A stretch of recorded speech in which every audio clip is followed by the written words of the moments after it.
Hello everyone, this is Anuja और आज का टॉपिक है आंग्ल कर्नाटक युद्ध। ये topic BA part third year के first paper modern Indian history या आधुनिक भारत का इतिहास से लिया गया है।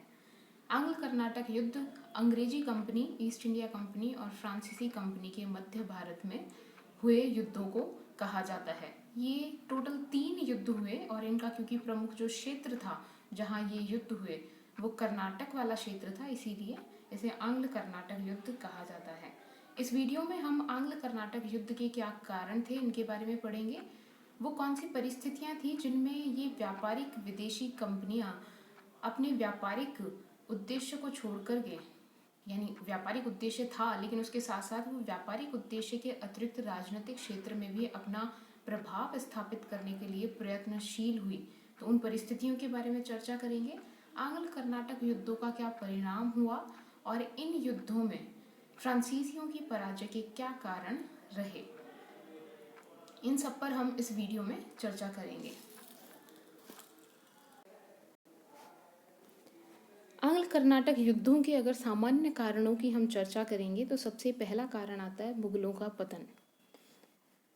उस समय भारत में औरंगजेब की मृत्यु हो चुकी थी 1707 ईस्वी में, और औरंगजेब की मृत्यु के साथ ही जो उत्तर मुगल थे वो बहुत ही कमज़ोर और अयोग्य शासक थे और मुगल साम्राज्य की सीमाओं की सुरक्षा करने में असमर्थ थे। उनके तहत जितने सूबेदार हुआ करते थे, जो राज्य थे वो लगभग स्वतंत्र होने लगे। हैदराबाद स्वतंत्र हो गया, बंगाल का सूबा उनके हाथ से निकल गया, कर्नाटक इत्यादि ने भी अपनी स्वतंत्रता की घोषणा धीरे धीरे कर दी। तो बहुत से क्षेत्र जो थे वो मुगलों के हाथ से निकल गए और मुगल अब इतने विशाल क्षेत्र पर अपना नियंत्रण रख पाने में असफल हो गए। तो जो राजनीतिक शून्यता की स्थिति उत्पन्न हुई उसके बहुत से अनेक परिणाम, राजनीतिक परिणाम निकले, जिनमें से एक ये भी था कि जो विदेशी कंपनियां थीं उनकी राजनीतिक महत्वाकांक्षाओं को बल मिला या जन्म हुआ उनका। चूँकि हम जानते हैं कि ये जो विदेशी कंपनियां भारत में आई थी इनका प्रमुख उद्देश्य व्यापार करना था। फिर इन कंपनियों में आपस में जो प्रतिद्वंदिता प्रारंभ हुई वो व्यापारिक एकाधिकार के लिए प्रारंभ हुई, और इस व्यापारिक एकाधिकार की पूर्ति के लिए या इस उद्देश्य की सफलता के लिए सबसे पहले फ्रांसीसी कंपनी के जो गवर्नर थे डुप्ले के द्वारा पहली बार भारतीय राज्यों में हस्तक्षेप करने की नीति अपनाई गई, यानी भारतीय राजाओं पर अपना नियंत्रण या प्रभाव स्थापित करने का प्रयास उसके द्वारा किया गया, ताकि वो राजा जो हैं फ्रांसीसी कंपनी की व्यापारिक सफलताओं में अपना स्थान निभा सके या उन्हें ज़्यादा से ज़्यादा लाभ प्रदान उन क्षेत्रों में हो सके। और उनकी जो प्रतिद्वंदी कंपनियां हैं अंग्रेज़ी, पुर्तगाली, डच इत्यादि, उनके अपेक्षा में फ्रांसीसी कंपनी को ज़्यादा लाभ व्यापारिक तौर पर प्राप्त हो सके। ईस्ट इंडिया कंपनी और फ्रांसीसी कंपनी में जो व्यापारिक प्रतिस्पर्धा थी उसने भी आंग्ल कर्नाटक युद्ध यानी अंग्रेजी और फ्रांसीसी कंपनी के बीच में युद्ध को बल प्रदान किया या पृष्ठभूमि उसकी तैयार की। ये जो व्यापारिक प्रतिद्वंदिता थी वो धीरे धीरे राजनीतिक प्रतिद्वंदिता में बदलने लगी, क्योंकि जब अंग्रेजी कंपनी ईस्ट इंडिया कंपनी ने देखा कि फ्रांसीसी कंपनी भारतीय राजाओं पर अपना प्रभाव स्थापित करने का प्रयास कर रही है, स्पेशली हैदराबाद और कर्नाटक के क्षेत्र में उनके नवाबों से ज़्यादा व्यापारिक लाभ प्राप्त करने का प्रयास कर रही है, तो इनके द्वारा भी सेम प्रोसेस अपनाया गया, सेम प्रक्रिया अपनाई गई और ये भी अपना राजनीतिक प्रभाव भारत में बढ़ाने की कोशिश करने लगे। हैदराबाद और कर्नाटक में उस समय उत्तराधिकार युद्ध हो रहे थे और इन उत्तराधिकार युद्धों में जो विभिन्न दो पक्ष थे उन्होंने फ्रांसीसी और अंग्रेजी कंपनियों से सहायता प्राप्त करने का, सहयोग प्राप्त करने का प्रयास किया, और इन कंपनियों ने विभिन्न विपरीत पक्षों को अपना समर्थन प्रदान किया, ताकि आने वाले समय में जब उनका समर्थन किया हुआ प्रतिद्वंदी उत्तराधिकारी बन करके या गद्दी पर बैठे तो उन्हें उस क्षेत्र में व्यापारिक लाभ प्राप्त हो।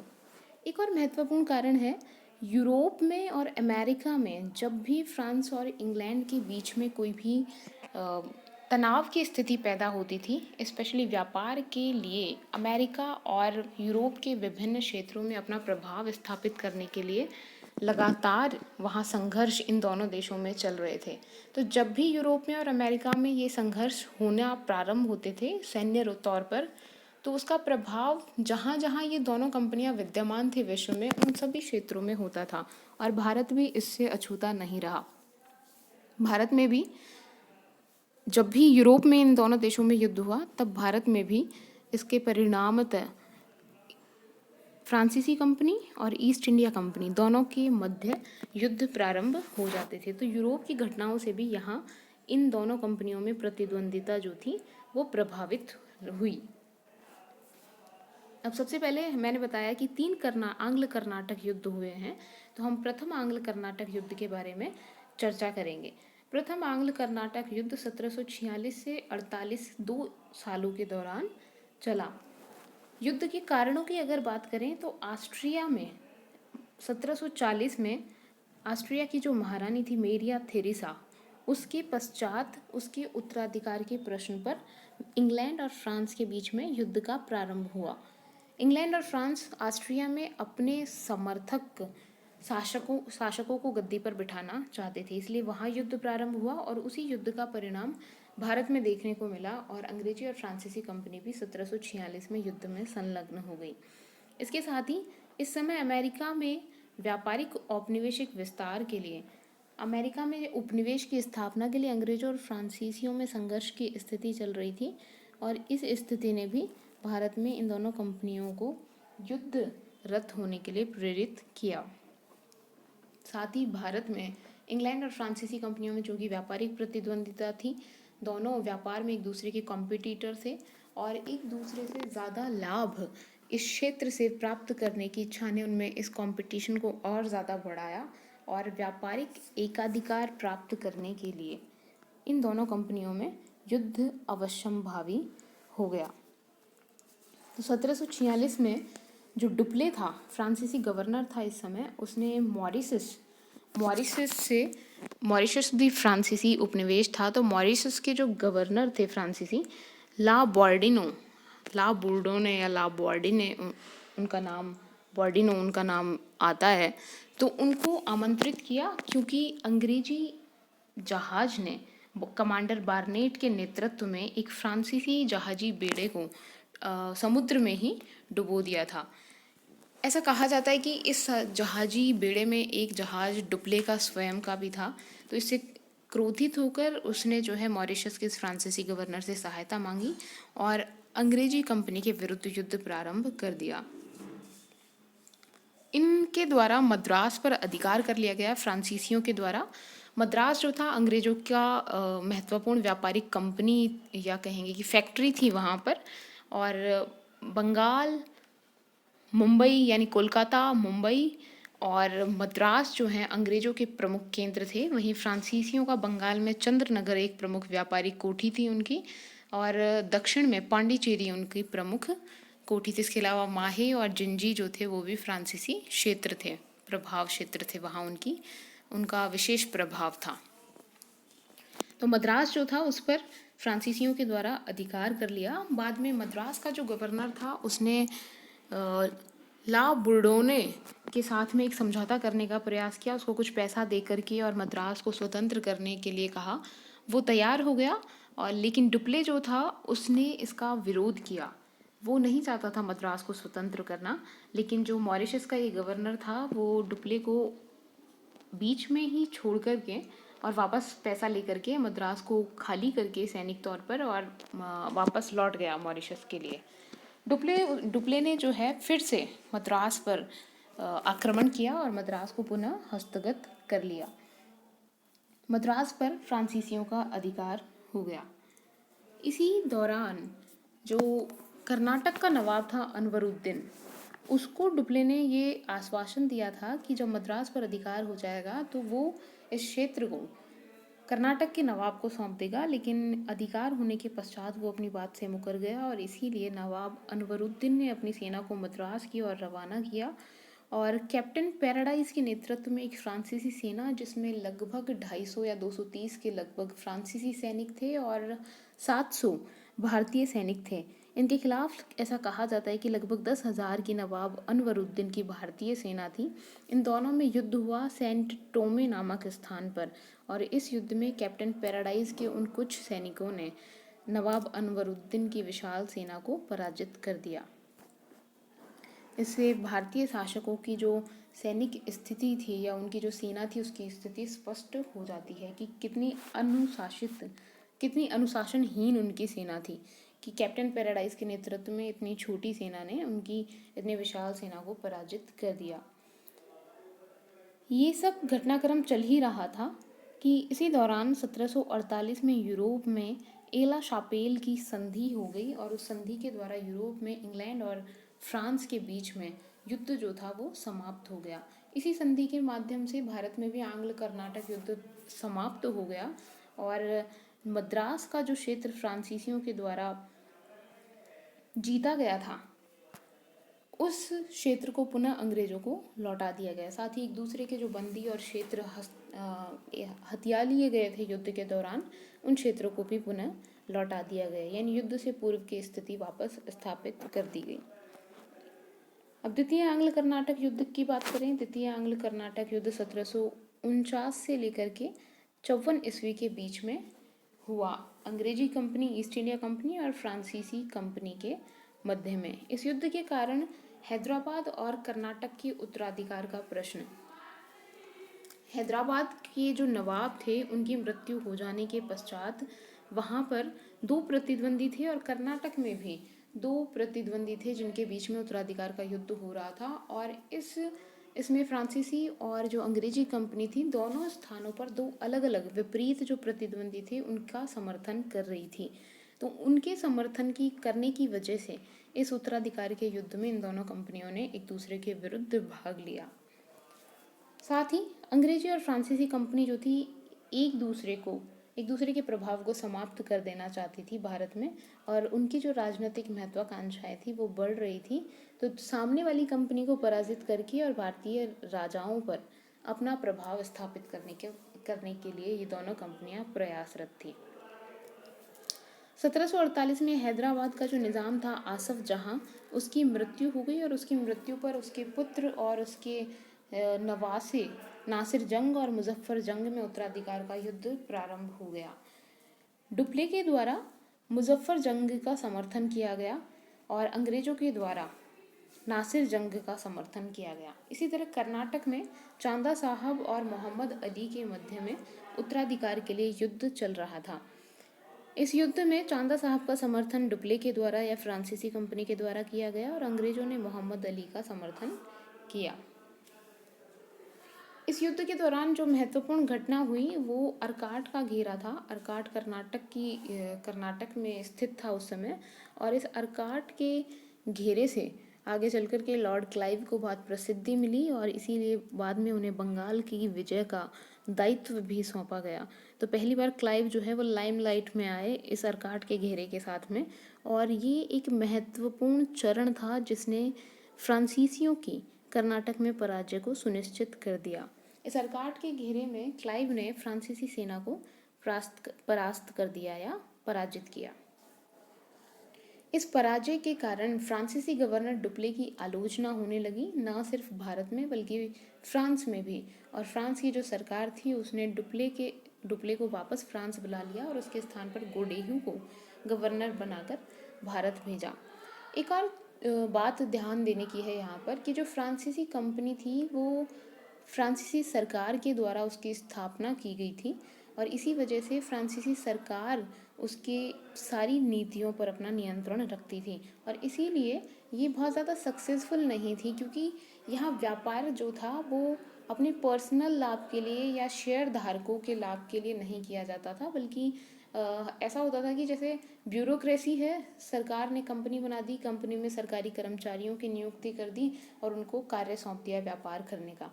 अब चूंकि जो कर्मचारी हैं उनका कोई व्यक्तिगत लाभ नहीं है, उनको सैलरी प्राप्त हो रही है, तो वो कंपनी के व्यापार के लिए कोई विशेष कार्य नहीं करेंगे, यानी बहुत एक्स्ट्रा एफर्ट जो है नहीं किए जाएंगे उनके द्वारा। ये भी एक महत्वपूर्ण कारण था जिसकी वजह से अंग्रेजी कंपनी की तुलना में फ्रांसीसी कंपनी को हार का सामना भारत में करना पड़ा। कर्नाटक में इस युद्ध के पश्चात कर्नाटक में जो अंग्रेजों का समर्थक प्रतिद्वंदी था मोहम्मद अली, उसको नवाब बनाया गया। हालांकि हैदराबाद में अब भी फ्रांसीसियों का प्रभाव लगातार बना रहा। इस युद्ध का अंत पांडिचेरी की संधि के पांडिचेरी की संधि के साथ इस युद्ध की समाप्ति होती है। तीसरे आंग्ल कर्नाटक युद्ध की बात करें, यह अंतिम युद्ध था जो फ्रांसीसियों और अंग्रेजी कंपनी के बीच में हुआ। 1756 से 63 के दौरान यह युद्ध हुआ और इसका प्रमुख कारण था यूरोप में जो सप्तवर्षीय युद्ध हो रहा था उसका प्रभाव। यूरोप में इंग्लैंड और फ्रांस के बीच में सप्तवर्षीय युद्ध प्रारंभ हुआ 1756 में, जो 63 में ख़त्म हुआ, और इसी के दौरान भारत में भी इन दोनों कंपनियों में युद्ध प्रारंभ हो गया। साथ ही अंग्रेजी जो कंपनी थी वो इस बात से भी प्रभावित हुई कि इस 1757 में प्लासी के युद्ध में बंगाल में क्लाइव के नेतृत्व में उन्होंने सिराजुद्दौला को पराजित कर दिया था और वहाँ पर एक कठपुतली नवाब के तौर पर मीर जाफ़र को नियुक्त कर दिया था। बंगाल से अब उन्हें बहुत सा धन प्राप्त हुआ और इस धन से उन्हें जो है उनका मनोबल बढ़ा और दक्षिण के क्षेत्र में भी उन्होंने अब अपना राजनीतिक प्रभाव स्थापित करने की जो उनकी मंशा थी उसको मजबूती प्राप्त हुई और रिसोर्सेज भी, साधन भी प्राप्त हुए, धन भी उनको प्राप्त हुआ बंगाल से। तो बंगाल से जो प्राप्त धन था उसका उपयोग दक्षिण की विजय के लिए अंग्रेजी कंपनी के द्वारा किया गया।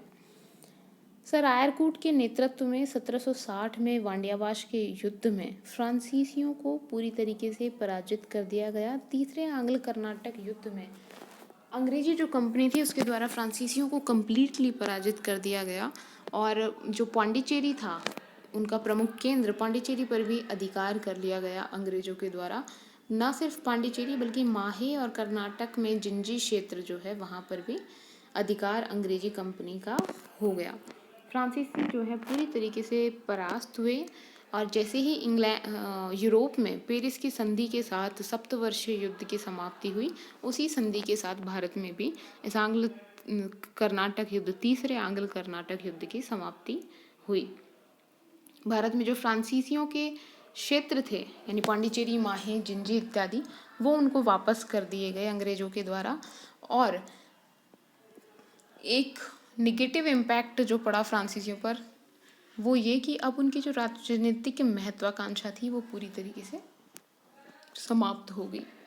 और इस तरीके से कह सकते हैं कि जो आंग्ल कर्नाटक युद्ध हुए उनमें फ्रांसीसी पूरी तरीके से पराजित हुए और अंग्रेज जो हैं विजेता के तौर पर उभरे और आने वाले समय में फ्रांसीसी कंपनी के द्वारा उन्हें चुनौती प्राप्त होने की जो आकांक्षाएं थी वो पूरी तरीके से समाप्त हो गई। अब भारत जो है पूरा का पूरा प्लेग्राउंड था इंग्लैंड के लिए या ईस्ट इंडिया कंपनी के लिए। फ्रांसीसियों की पराजय के कारणों पर अगर चर्चा की जाए तो फ्रांसीसी और अंग्रेजी कंपनी के गठन में भिन्नता थी। मैंने थोड़ा सा इसके बारे में ऑलरेडी बताया कि फ्रांसीसी कंपनी जो थी सरकारी कंपनी थी, सरकार के द्वारा इसका निर्माण किया गया था। तो जो उसके अधिकारी कर्मचारी थे उनमें कोई प्रोत्साहन नहीं था, कोई अभिप्रेरणा नहीं थी कि वो भारत में या व्यापार के क्षेत्र में और राजनीतिक क्षेत्र में बहुत बेहतर करें। वहीं अंग्रेजी जो कंपनी थी वो शेयर होल्डर्स या निजी व्यापारियों के द्वारा इसकी स्थापना की गई थी और व्यापारिक लाभ प्राप्त करना इसका मुख्य उद्देश्य था। इसीलिए इसकी जो प्रशासनिक कुशलता थी वो भी फ्रांसीसी कंपनी की तुलना में बहुत अधिक थी। सभी को पता है कि अंग्रेजी नौसेना जो है उस समय की सर्वोत्कृष्ट नौसेना मानी जाती थी और फ्रांसीसी जो हार हुई फ्रांसीसी कंपनी की उसमें एक प्रमुख योगदान समुद्र पर जो लड़ाई हुई उसमें फ्रांसीसियों की पूरी तरीके से हार होना भी थी। बंगाल में अंग्रेजों की विजय, बंगाल में प्लासी के युद्ध में अंग्रेजों की विजय होने के उपरांत वहाँ से उन्हें बहुत सा धन और साधन प्राप्त हुए, जबकि फ्रांसीसी कंपनी के पास ऐसे कोई साधन उन्हें प्राप्त नहीं थे। ना उनकी सरकार से उन्हें साधन प्राप्त हो रहे थे, ना उनका व्यापारिक लाभांश बहुत अधिक था और ना ही भारत में कोई राजनीतिक प्रभाव किसी विशेष क्षेत्र पर उनका था जहाँ से उन्हें धन की प्राप्ति हो सके, रसद की प्राप्ति हो सके। तो कंपैरेटिवली अंग्रेजी सेना की स्थिति जो थी वो ज़्यादा बेहतर थी क्योंकि उन्हें सीधा सप्लाई प्राप्त हो रही थी धन और रसद की। कंपनियों का अगर प्रशासनिक नेतृत्व की बात करें तो जो दोनों कंपनियों के गवर्नर थे उनमें कोई अगर व्यक्तिगत गुणों की बात करें या व्यक्तिगत योग्यता की बात करें तो ज़्यादा अंतर नहीं था। फ्रांसीसी कंपनी के जो गवर्नर आए, चाहे काउंट लाली हो या डुप्ले हो या बुस्सी हो या फिर गोडेहू हो, सब व्यक्तिगत तौर पर कॉम्पिटिटिव थे। लेकिन अगर दोनों की तुलना की जाए तो तुलनात्मक तौर पर जो अंग्रेजी कंपनी थे उसके जो प्रशासक थे वो ज़्यादा बेहतर थे, और इसी वजह से उनके कुशल प्रशासनिक नीतियों की वजह से वो फ्रांसीसी कंपनी को मात दे पाए।